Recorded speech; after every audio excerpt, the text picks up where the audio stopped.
એ પહેલા 3 રૂપિયા આવ્યો હતો, પાછો હમણાં આવ્યો છે 90 પૈસા 80 પૈસા પાછો ભાવ વધારો આવ્યો છે।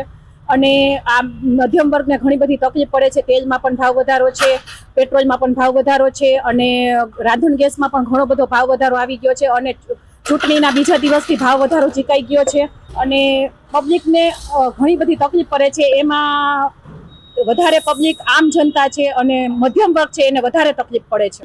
અવારનવાર ભાવ ઝીકે છે અને આ અવારનવાર ભાવના હિસાબે અમને ઘણી બધી તકલીફ પડે છે। પેટ્રોલ ડીઝલમાં અમારું જીવન જરૂરી વસ્તુ છે, રાંધણ ગેસ અમારી જીવન જરૂરી વસ્તુ છે, એ બધામાં ભાવ વધારો ઝીકાય છે ઘડી ઘડી। એના હિસાબથી આમ તકલીફ આમ જનતા અને મધ્યમ વર્ગ પરિવારને બહુ જ તકલીફ પડે છે।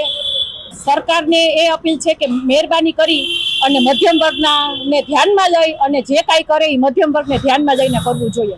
આ જે યુદ્ધનું ધોરણ ચાલી રહ્યું છે એની અંદર આવક ઓછી છે તો સરકારને ભાવ વધારવો પડે એમ છે। બાકી સરકાર તો એવું ધારે છે કે આપણે લોકોને વ્યાજબી ભાવે આપીએ, પણ આવક જ નથી તો થવાનું જ છે ને મોટાભાઈ, એવી વસ્તુ છે।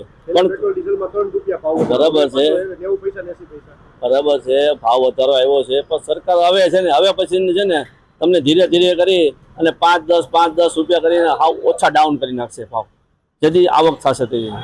અટાણે તો આવક તો છે એટલે અટાણે તો માની લો કે આવે મળે છે એની આપણે સંતોષ માનવો જોઈએ, મને એટલી ખબર પડે।